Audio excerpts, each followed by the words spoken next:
Shalom Ubraja, muy bienvenidos. Jodesh Tov Umeboraj para todo el mundo. Que Hashem nos renueve este mes únicamente con buenas noticias y con buenas nuevas, con buenos anuncios. Es un mes de Slihat Avon, en el cual se le perdonan nuestras faltas.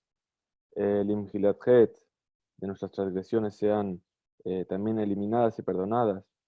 Y que sea Sof Baketz Lejol Sarotenu, que sea el final de todas nuestras angustias. Tejilá Barosh le pidió en Nafshenu y el comienzo de la redención de nuestras almas. Y que en este mes de Nisan podamos ver muchos Nisim y solamente recibir Besorot Tovot. Vamos a estudiar hoy, como lo llevamos haciendo los últimos días, para la refuá shelema de todos los Jolim de Israel, de todas las personas que están enfermas en el mundo a causa del virus, del coronavirus, y entre ellos por la refuá shelema de Dan ben Beruria, Yoav ben Miriam, Benjamin Yaakov ben Yitzhak, Perla bat Esther, Sara bat Vivian, y siempre Rachel me pone a alguien más. Rachel no está, pero está Israel. Bueno, de todos los enfermos de Israel, luego cuando entre Rachel, también que me lo ponga. Y que el mérito de nuestro estudio sirva para que Hashem se acuerde de nosotros y nos mande refuá shelema. Muy bien, vamos a compartir ahí la pantalla. Esta no es esta. Muy bien, vamos a comenzar entonces la última parte del primer capítulo de Masejet Shabbat. Ayer estuvimos viendo la Mishnah, bien, hablando sobre que no se asaba carne ni cebollas ni huevos, a no ser que vaya a haber tiempo de que se llegue a hacer bien cuando entre Shabbat, porque son cosas que lleva mucho tiempo cocerlas. Muy bien. Y entonces pregunta la Gemara y dice, Bekama, ¿y cuánto tiempo tiene que asarse los alimentos en la víspera de Shabbat para que esté permitido que sigan asándose en Shabbat? La Gemara responde, Amar Rabbi Elazar, Amar Rab. Dijo Rabbi Elazar en nombre de Rab, que de Sheitzolu mi beot yom que Mahal ben Dorsai. Lo suficiente como para que queden tan asados mientras sea de día como la comida de Ben Dorsai. Bien. La comida de Ben Dorsai es una expresión de la Gemara que dice aquí, Ben Dorsai es el nombre de un bandido famoso que para no ser capturado solía cocinar su comida un tercio de lo normal y así se la comía. En el Talmud se usa la expresión la comida de Ben Dorsai para hablar sobre un alimento que está cocinado lo suficiente como para ser comestible. Según la mayoría de los Rishonim, ese nivel equivale a un tercio de lo normal, mientras que para el Rambam Maimónides equivale a la mitad de lo normal. Entonces, si yo cociné algo en la víspera de Shabbat y quedó cocinado por lo menos un tercio de lo que es el tiempo total de cocción, entonces yo lo puedo dejar seguir cociendo durante Shabbat. Pues como el alimento se puede ingerir así, no hay temor de que la persona atice las brasas para acelerar su asado. Idmar Name también se enseñó esto mismo, que un alimento llegó al nivel de la comida de Mendosai, que cuando llegó a ese nivel se considera cocinado.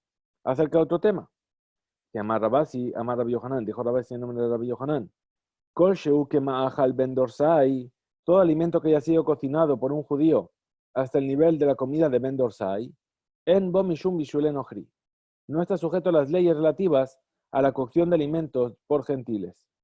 Y está permitido que un gentil termine de cocinarlo, pues como ya es comestible, se considera cocinado. Sabemos que nuestros jajamim impusieron una barrera que es, habíamos visto antes aquí en Shabbat mismo, ¿no? El pan, el vino, el aceite y las hijas, etcétera, para evitar ese acercamiento y que nos lleve a la idolatría o a otras cosas. Y entonces los sabios impusieron un decreto acerca del bishulén ochrim, es decir, comidas que están cocinadas por un no judío, según el cual está prohibido comer alimentos que hayan sido cocinados por un gentil. La finalidad es que los judíos no intimen con gentiles y así evitar que se casen con ellos y se asimilen. Entonces, eso se llama Bishul Goy. Bien. Después hay más leyes relativas al Bishul Goy. Si es Olela y Shuhan Melahim, no es Olela y Shuhan Melahim. Hay otras consideraciones a tener en cuenta. Sefaradim, Ashkenazim, si pueden remover, no pueden remover. La cuestión es que un alimento cuando llega a ese nivel de Agilat Ben Dorsai, del Ogel Ben Dorsai, es decir, de esa comida que comía Ben Dorsai, es decir, un tercio de su cocción, A partir de ahí, perdón, si el nohri, si el no judío sigue cocinándolo, no se considera bishul. Tania se enseñó en una vereita. Hanania Omer, dijo Hanania, Kosheu que manjal ben dorsai, todo alimento que esté tan cocido como la comida de mes dorsai. Mutar le ashotó al gabe kira. Está permitido dejarlo en la víspera de Shabbat sobre un fogón encendido. Veaf al piche en gerufa uktuma. Y dicha ley deja, aunque el fogón no haya sido vaciado de las brasas, ni se haya esparcido cenizas sobre estas últimas. Pues en ese caso, el alimento ya es comestible, no existe el temor de que la persona atice las brasas durante el Shabbat. La Gemara cita la continuación de la Mishnah y dice, Enot ni metapat, es decir, en la víspera de Shabbat no se debe colocar un pan en el horno antes del anochecer y tampoco un panecillo sobre las brasas, a menos que quede suficiente tiempo para que se forme su corteza mientras aún sea de día. Pues de esa manera no hay temor de que la persona atice las brasas en Shabbat. Rabbi Eliezer, por su parte, sostiene que para permitirlo es necesario que haya tiempo suficiente para que se forme su corteza interior antes de que anochezca. Bien, así es como nos dice la Mishnah. Y ahora la Gemara viene y dice, Iba Eleu, los sabios del Betamidrash les surgió una duda. Tachton he'ech de Gabe Tanur, la corteza inferior que menciona Rabbi Eliezer, ¿a qué alude? ¿A la corteza del pan que está orientada hacia las paredes del horno, con lo cual la persona tendría que dejar el pan en el horno con mucha antelación en víspera de Shabbat? O Dilma, Tachton he'ech de Gabe Ahour, o la corteza inferior alude a la corteza del pan que está en dirección del fuego, la cual se endurece rápidamente. Bien, vamos a tratar de hacer un pequeño dibujo. No sé si algo saldrá, ¿no? Muy bien, entonces ahí tenemos...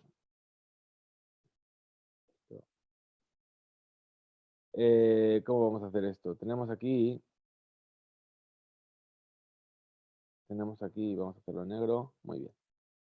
El horno dijimos que era así redondo, ¿verdad? Y aquí estaba la entrada del horno, la boca del horno. No sé por qué pinta así. Bien, la boca del horno. No es la boca del lobo, cuidado. Entonces, ¿qué hacía la gente? Metía dentro el pan y lo pegaba a la pared. Bien, ese es nuestro pan. Bien, entonces la pregunta que está haciendo la Gemara aquí es, cuando decimos la parte inferior del pan, ¿nos referimos a esta parte, es decir, esta parte, o nos estamos refiriendo a esta parte? Bien, es decir, esta parte apenas va a estar en contacto con el fuego, que está aquí abajo. Entonces le va a costar mucho más tiempo endurecerse. Y esta parte que está directamente hacia el fuego, hacia las brasas, se va a cocinar mucho más rápido y se va a endurecer mucho más rápido. Entonces sería menos tiempo. Entonces, ¿a qué estamos haciendo referencia? ¿A cuál de las dos partes está haciendo referencia la Mishnah? Entonces, dice la Gemara, responde y dice, Tashma, ven y escucha una prueba de la siguiente vereita. Rabbi Eliezer dice que de Sheyikremu Paneja Amudbakin Batanur. Está permitido colocar un pan en el horno en la víspera de Shabbat, siempre y cuando quede suficiente tiempo para que se forme la corteza que está adherida al horno. Vemos pues que Rabbi Eliezer se refiere explícitamente a la corteza que está en dirección a las paredes del horno, la cual tarda más tiempo en endurecerse. Entonces, así es como resuelve la Gemara. La Gemara cita la continuación de la Mishnah y dice, Meshal Shelin eta Pesach. Cuando Pesach cae en Shabbat, está permitido introducir el cordero en el horno, el Corban Pesach, perdón, al horno en la víspera de Shabbat, incluso un momento antes del anochecer. Y no hay temor de que la persona atice las brasas para acelerar el asado. Le pregunta a la Gemara y dice, Maitama, ¿cuál es el motivo de que la persona, no existe este temor de que la persona atice las brasas para acelerar el asado del Corban Pesach? Responde la Gemara, dice, Mishum, de Bene Jabura Zeridin Hen. Dice, ¿por qué?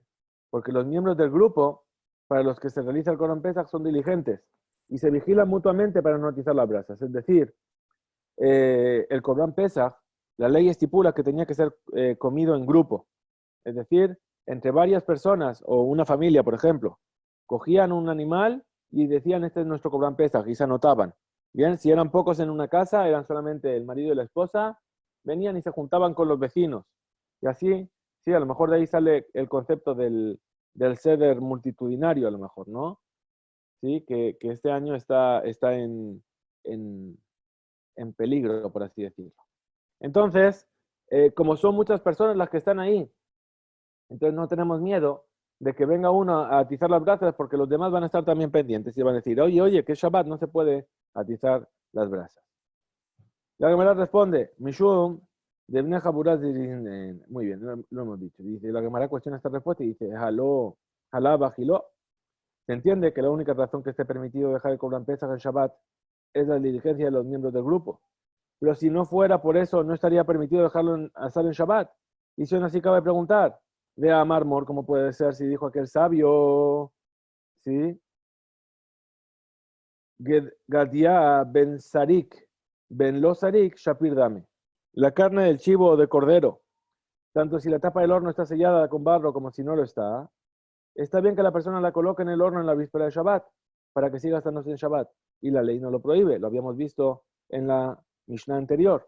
Era uno de los casos de discusión entre Bet Shammai y Bet Hillel y Rabbi Akiva, etc.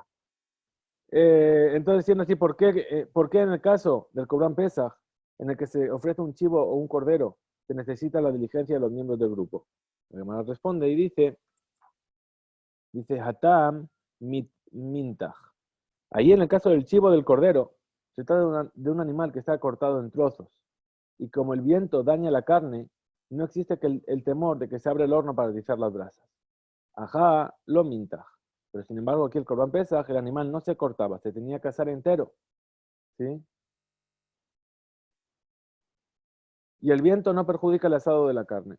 Por lo tanto, si no fuera porque los miembros del grupo son diligentes, existiría el temor de que la persona llegue a atizar las brasas para favorecer la cocción. Volvemos a la Mishnah y dice, umahizin et ha'ur, es decir, en la víspera de Shabbat, está permitido encender, aunque sea un poco, de la lumbre de la fogata de la cámara del fuego que había en el Bet HaMikdash, que era el lugar donde se calentaban los kohanim que tenían que ir descalzos sobre el mármol del Bet HaMikdash. Y ahí no tememos de que se vaya a atizar las brasas. Dice, Menahan Emile, ¿de qué fuente se deduce esta ley? La cual permite encender solo un poco o avivar un poco la fogata de la cámara del fuego. Amar Rabuna, dijo Rabuna, lo te va a aruesh bejol moshevotejem.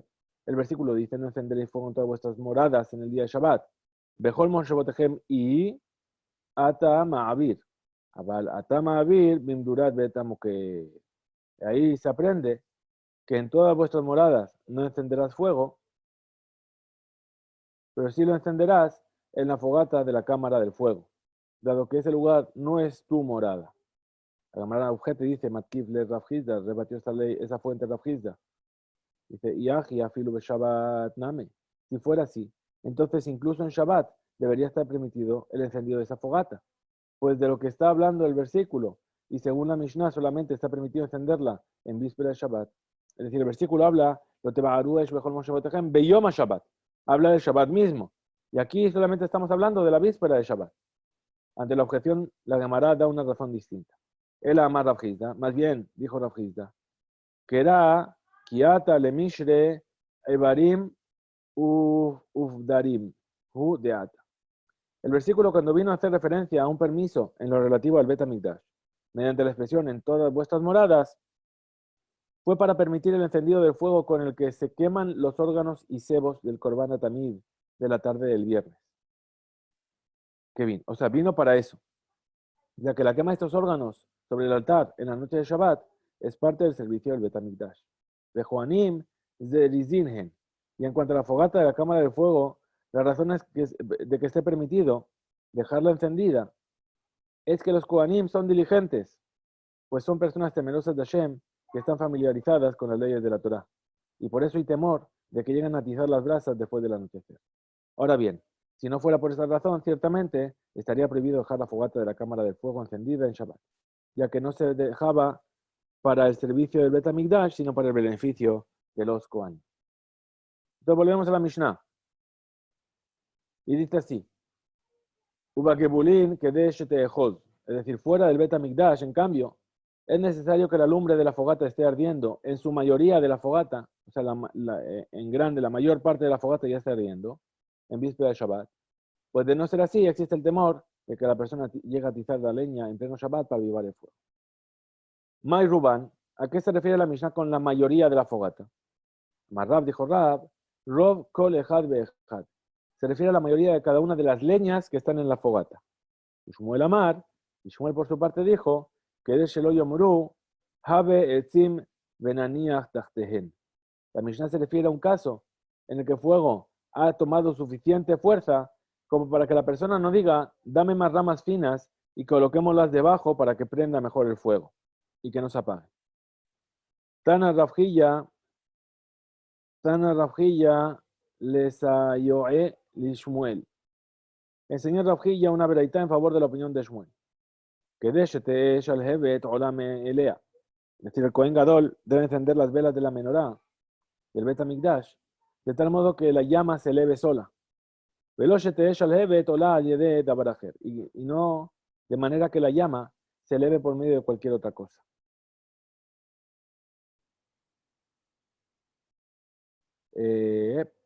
Y como el inclinarla o acomodarla. Vemos que así, como la llama de la menorá se considera encendida una vez que se eleva sola, también el fuego de una fogata se considera encendido una vez que se eleva solo, por lo que no hay temor de que la persona lo avive en Shabbat. La Gemara cita un caso diferente al de la Mishnah. Dice, Etz Yehidi. Si una persona tiene un solo leño para encender la fogata, ¿en qué medida debe arder desde la víspera de Shabbat para que esté permitido dejarlo encendido en Shabbat sin que haya temor de que venga a removerlo para avivar el fuego? Rabamar, Rabupina, Rov, obvio, perdón. Dice, la mayoría es su grosor. Veámbrele, y hay quienes opinan que esto fue lo que dijo Rab. Berov o Hekefo, en la mayoría de su superficie exterior. La Gemara determina la halajá y dice, Amar Rafpapa, dijo Rafpapa, Ilkach, Beainan Rov obvio, Ubainan Rov Hekefo. Dada la discrepancia acerca de lo que dijo Rab, debemos tomar en cuenta ambas opiniones. Por consiguiente, lo que respecta a la halajá, es necesario que el leño esté ardiendo en la mayoría de su grosor y también es necesario que esté ardiendo en la mayoría de su superficie, para que esté permitido dejarlo encendido durante Shabbat. Y la Gemara relaciona las dos posturas en nombre de Rab con las posturas de dos Tanaim en una veraita, es decir, dos sabios de la época de la Mishnah. Dice que Tanae. Y esta discrepancia entre estas dos opiniones es la misma que había entre dos Tanaim que trae esta veraita. Rabjilla Amar, Rabjilla dice que de Sheishahet Haetz Mimelechet Hauman. Rabjilla dice, quien enciende un leño en la víspera de Shabbat debe esperar a que arda hasta el punto en el que el leño queda arruinado para cualquier labor artesanal. Y eso solo ocurre cuando el fuego abraza la mayor parte de su grosor. Rabbi Yehuda ben Betera Omer, Rabbi Yehuda ben Betera dice, opina, que basta con que el fuego se haya propagado a sus dos lados, es decir, la mayoría de la superficie del leño. Y a pesar de que no hay una prueba explícita en un versículo para esto, Rabbi Yehuda ben Betera dice que sí hay una alusión a esto. Dice, dice un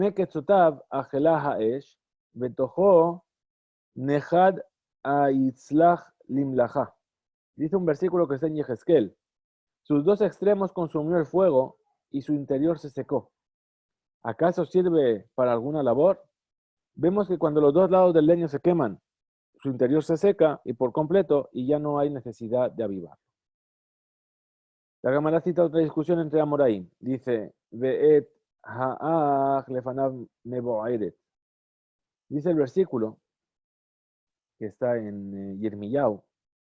Dice, y el rey Yehoyakim estaba en la casa de invierno en el 9º mes, y el aj frente a él estaba ardiendo. Bien. Entonces aquí el versículo figura en el capítulo sobre la carta que recibió el rey Yehoyakim del profeta Yirmiyahu, y después la quemó. En ella le advirtió de la destrucción de Jerusalén. Entonces, vamos a ver, ahora van a analizar a qué se refiere la palabra aj. Es decir, May aj, ¿qué significa la palabra aj?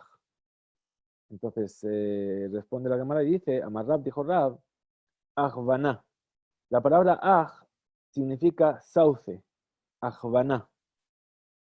Y el versículo se refiere a una fogata con leña de sauce. Ushmuel Amar, y Shmuel por su parte opina y dice, Etzim shenitleku ve ajvaná. La palabra aj significa maderas que fueron encendidas estando juntas, ve ajvaná. Es decir, fueron reunidas de tal manera que el fuego se propaga de una madera a la otra en la fogata. La Gemara relata y dice, Au de amar lehu man bae achvana, ishtakach arbata.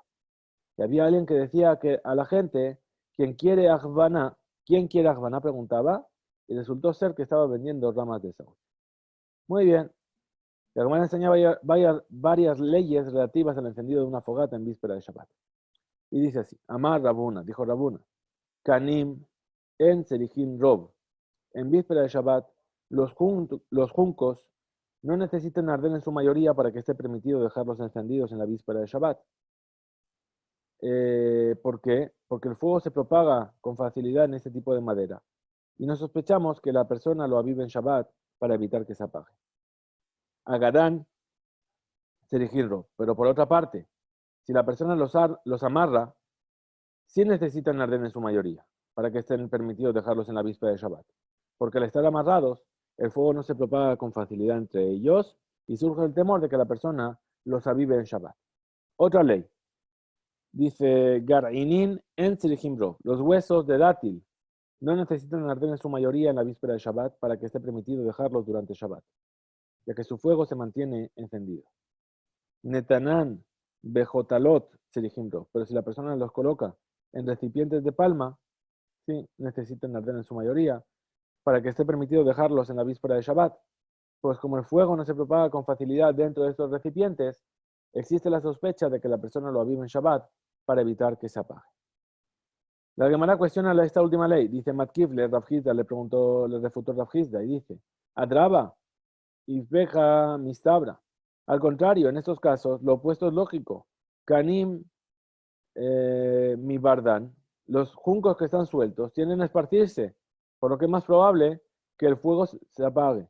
Razón suficiente para exigir que los juncos estén encendidos en su mayoría antes de Shabbat, a fin de eliminar la sospecha de que la persona avive el fuego. Agadán, lo mi badran. Pero si la persona los junta, los teje, entonces obviamente no van a esparcirse. Y en consecuencia no existe el temor de que vaya a avivar el fuego en Shabbat, de que los juncos se prenden los unos a los otros. Y continúa Rav Hizda y dice, Gar-inim ni badran. Lo mismo ocurre con los huesos de dátil, que si están sueltos tienden a esparcirse. Y entonces tenemos la sospecha de que la persona vive el fuego, porque al esparcirse se va a ir apagando el fuego. Netanán bejotalot, lo mi badran. Pero si la persona los puso en recipientes de palma, no tienen a esparcirse, por lo que no hay temor de que la persona venga a avivar el fuego. Bien, dice Idmar Name, se dijo así también lo siguiente, y llegamos aquí a la Mudbet, dice Amar Rav Kahana, dijo Rav Kahana, Kanim, los juncos, She Agadan Serihim Rob, los juncos que fueron amarrados necesitan arder en su mayoría desde la víspera de Shabbat para que esté permitido dejarlos encendidos en Shabbat. Pues como el fuego no se expande fácilmente en ellos, existe el temor de que la persona vive en Shabbat para evitar que se apague. Lo agadán en Serihim Rob, pero si no fueron amarrados, no necesitan arder en su mayoría desde la víspera de Shabbat, pues el fuego se propaga fácilmente entre ellos, ya que por ser largos y pesados no se dispersan. Otra ley, Garinim Serihim Rob, los granos de dátil necesitan arder en su mayoría. Netanán bejotalot el Serihimro, pero si los puso en recipientes de palma, no necesitan arder en su mayoría. Vemos pues que Rav Kahana opina lo mismo que Rabuna en el caso de los juncos y lo mismo que Rav Hizda en el caso de los huesos de dátil. Tane Rav Yosef, enseñó Rav Yosef la siguiente braita, Arba Medurot en Serihimro. Cuando 4 tipos de fogatas no necesitan arder en su mayoría desde la víspera de Shabbat para que esté permitido dejarlas ardiendo durante Shabbat.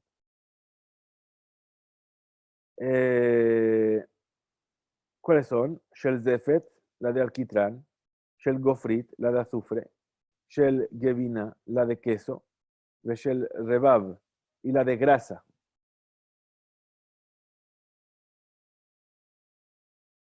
Aquí dice cualquier tipo de elemento que se derrite con el calor, como por ejemplo la cera también. Y la Gemara añade otro caso, de Matnita Tana, y en una veritas se enseñó también, Av Shel Kash Veshel Gebaba. Tampoco una fogata de paja o de rastrojo necesita estar ardiendo en su mayoría desde la víspera de Shabbat. Y la Gemara menciona otro rey con relación a este mismo tema.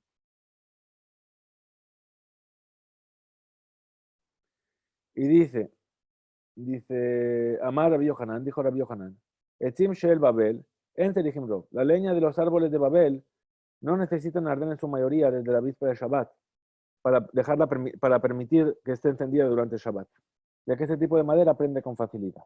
Y la Gemara objeto dice, Matkif le Rabbi Yosef, le refutó esta enseñanza a Rabbi Yosef. Maihi, ¿a qué se refiere Rabbi Yohanan con la leña de los árboles de Babel? Ilema, Silte, si vas a decir que se refiere a las astillas, te objetaré, ¿cómo puede ser posible? Ashka, Petila, Amar Ula. Y respecto a una mecha empapada en aceite, que también prende con facilidad, dijo Ula, Hamadlik, Sarich, Sheyatlik, Berov, Ayotze. Quien la enciende necesita encender la mayoría de la mecha que sobresale de la lámpara. Silte, mi valle. Y con respecto a las astillas que no encienden con la misma facilidad que una mecha empapada de aceite, ¿acaso es necesario decir que deben estar ardiendo en su mayoría desde la víspera de Shabbat? Es obvio. Por lo que queda claro que Rabbi Yohanan no se refirió a las astillas cuando habló de la leña de los árboles de Babel. La Gemara responde, Ela amar Rabbi Yosef. Entonces más bien dijo Rabbi Yosef, Shohe de Araza. Rabbi Yohanan se refirió a la corteza del cedro y opina que como dicha corteza enciende más fácilmente que una mecha empapada en aceite, no existe temor de que la persona vive el fuego en Shabbat y por eso está permitido dejar la fogata encendida aunque la mayoría de las maderas no estén ardiendo desde la víspera de Shabbat. La Gemara da otra respuesta diferente y dice, Rame Baraba Amar, Rami Baraba dijo, Zaza. Rabbi Yohanan se refirió al musgo que crece alrededor de los árboles, el cual también se enciende con más facilidad que una mecha empapada de aceite. Adran alach yetziot Shabbat, Adran alach yetziot Shabbat, Adran alach yetziot Shabbat. Volveremos a ti, yetziot Shabbat. Con esto concluimos el primer capítulo de nuestra Masejet, Besha'a Tová. Vamos a comenzar el estudio del segundo capítulo. Bien, la Mishnah del segundo capítulo, la primera Mishnah es una Mishnah que nosotros decimos los viernes por la tarde. Y nos va a hablar sobre qué tipos de mechas y qué tipos de aceites se pueden utilizar para el encendido de las velas de Shabbat. Además, mañana o pasado ya vamos a estar estudiando la sugía que trae Masechet Shabbat sobre Hanukkah. Todas las leyes de Hanukkah o aquello que trae la Gemara sobre Hanukkah están aquí en el segundo capítulo de Masechet Shabbat. Dice así, Bame Madlekin u Bame en Madlekin. ¿Con qué se encienden las lámparas de Shabbat y con qué no se las enciende? En Madlekin lo belejesh, velo bejosan, velo bejalach, velo bifilata idam, velo bifilata mibar, velo biroká, shal peneamai. No se enciende ni con lejesh, vamos a ver después lo que es, ni con josen, ni con kalach, ni con mecha de idán, ni con mecha del desierto, ni con el verdín que se forma en la superficie de las aguas. Lo bezefet, esto eran las mechas, ahora con los combustibles. Lo bezefet, velo besha'aba, velo beshemenkik, velo beshemen serefá, velo be'aliyah, velo bejelev. Ni tampoco se encienden las lámparas con zefet, ni con sha'aba, ni con aceite de kik, ni con aceite para quemar, ni con la grasa de la cola del cordero, ni con sebo. Nahum Hamadi Omer, Nahum el Medeo, el Madí, dice, Madlikim Bejelev Mebushal, se encienden las lámparas de Shabbat con sebo cocido. Bajajamim Omerim, y los sabios dicen, Ejad Mebushal Bejad no Mebushal, el Madlikin Bo, dice, ya sea que están cocido el sebo, o no cocido, no se enciende ni con sebo cocido, ni con sebo no cocido, se encienden las lámparas de Shabbat. Muy bien. La Gemara va a empezar a explicar qué son todos estos materiales. Dice, lejesh, ¿sí? Shoje de Arza. El lejesh significa la corteza del cedro. Y la Gamara Ojete dice, Shoje de Arza etz be'almahu. Dice, ¿cómo puede ser? Si la corteza del cedro es un árbol, es un pedazo de madera por sí mismo y no sirve de mecha, ¿por qué entonces la Mishnah tuvo que nombrarla? Responde la Gemara y dice, Be'amranita de Idbe. En realidad la Mishnah se refiere a una fibra que tiene el cedro entre la corteza y el tronco, la cual sí sirve de mecha, pero está prohibido usarla para encender las lámparas de Shabbat. Lo bejosen, y tampoco se puede encender con josen. Amar Rav Yosef Neoret el Pishtan, que es el josen, es una estopa de lino, que es lo que queda del lino al peinarlo, y está constituido de fibras delgadas. Y objeto a Valle. Amarle a Valle, veacti, veaya a josen lin oret. ¿Cómo puede ser? Si está escrito en el versículo, ¿sí? Que el josen se convertiría en estopa, se convertirá en estopa. Es decir, que el josen no puede ser la estopa de lino en sí. Miklal de josen, lavne orethu. Entonces vemos que el josen no es estopa. Ela, amarabaye, kitna de dayek, velo nefitz. Más bien dijo Abaye, josen es el lino que fue golpeado, pero todavía no fue peinado. Es decir, en el proceso de preparación del lino, primero se golpea el tallo de la planta para extraer la fibra que contiene, y después se lo peina para separar sus impurezas, suavizarlo y dejarlo en condiciones para hilarlo. Dice, lo belejej, siguiente material. Velo bejalaj, perdón. Y tampoco con jalaj. Amar Shmuel, sheiltinhu lejol najote yama. Dijo Shmuel, le pregunté a todos los navegantes del mar qué es el kalaj. De amarle kulja sheme. Y me dijeron que su nombre es conocido como kuleja, que es un tipo de fibra vegetal que crece en las piedras del mar. ¿Sí? Así dice Rambam en el Hot Kilaim. Muy bien. Entonces, otra opinión diferente, dice Rabbi Ishaq Bar. Perdón, estamos por aquí. Rabbi Ishaq Bar Zeira, Amar, Gushkera. ¿Qué es lo que dijo? Que el kalaj, que dice la Mishnah, se refiere a los restos de seda. Y la Gemara cuenta un suceso relacionado con el tema. Rabin ve Abaye, Havoyat ve Kame de Rabana, Nehamiah, Ahua de Resh Galuta. En cierta ocasión, Rabín y Abaye estaban sentados delante de Rabaná Nehemia, el hermano del exilarca, del Resh Galuta, es decir, el líder del pueblo judío en la diáspora.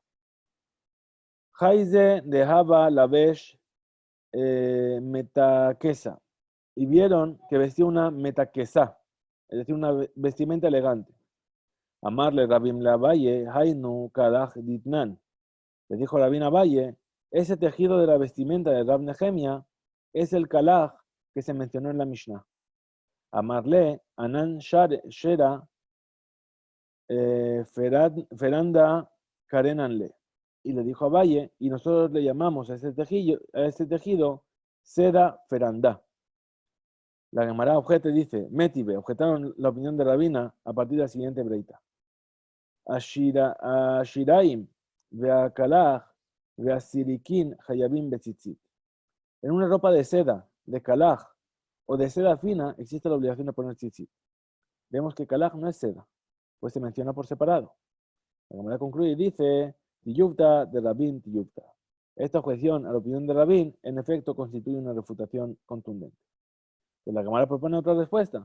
Dice, Iba etema shera lehud veshera feranda lehud. Si quieres una respuesta a esta objeción, te diré que la seda mencionada en la Beraitá es una cosa, y la seda ferandá, el kalaj que menciona la Mishnah, es otra cosa. Por lo tanto, la Beraitá no constituye una refutación a la opinión de Rabin. Siguiente, dice, Velo biftilat haidan, ni tampoco se puede encender con la petilá, con la mecha de Idán. Dice, ajavina. Idán significa árbol de sauce, y su mecha se produce con la fibra que se forma entre la corteza y el tronco. La Gemara cuenta un suceso relacionado con el tema. Rabín be Abaye, Aboka Azlu, be Facta de Matronita, Hazinhu lehanhu arbata. Cierta vez Rabín y Abaye estaban caminando por el valle de Tambrorita y vieron algunos sauces. ¿Sí? Rabín y Abaye se la pasaban todo el día de un lado para otro, como podéis ver. Pero ese ir de un lado para otro le permitía descubrir, estudiar y comprobar la sabiduría de la Torá en la vida, en el día a día. Muy bien, entonces dice así, vieron esos sauces. Amarle Rabín Abaye, Hainu Idan Ditnan. Le dijo Rabín Abaye, ese es el Idán que fue enseñado en la Mishnah. Amarle, ahí etz be'almahu. Y entonces Abaye le dijo, pero ¿cómo puede ser si esto es un árbol en sí? ¿Cómo puede servir de mecha? Kalaf ve'ach vele amranita de bene bene. Entonces Rabín separó la corteza del tronco y le mostró a Abaye una fibra que se había formado entre ambos, con lo cual se puede hacer una mecha. Velo biftilata midbar. Sigue la Mishnah y dice, ni tampoco con la mecha del desierto. ¿Qué es la mecha del desierto? Shabra. La mecha del desierto es decir, la mecha que se hace con fibras de ortiga. Velo biroká shalpenamain. Ni con el verdín que se forma en la superficie del agua. Maihi, ¿de qué verdín se trata? Ilema ujmeta de jaritze. Si dice que se trata del verdín que se forma en la superficie de las aguas estancadas de los pozos, no puede ser.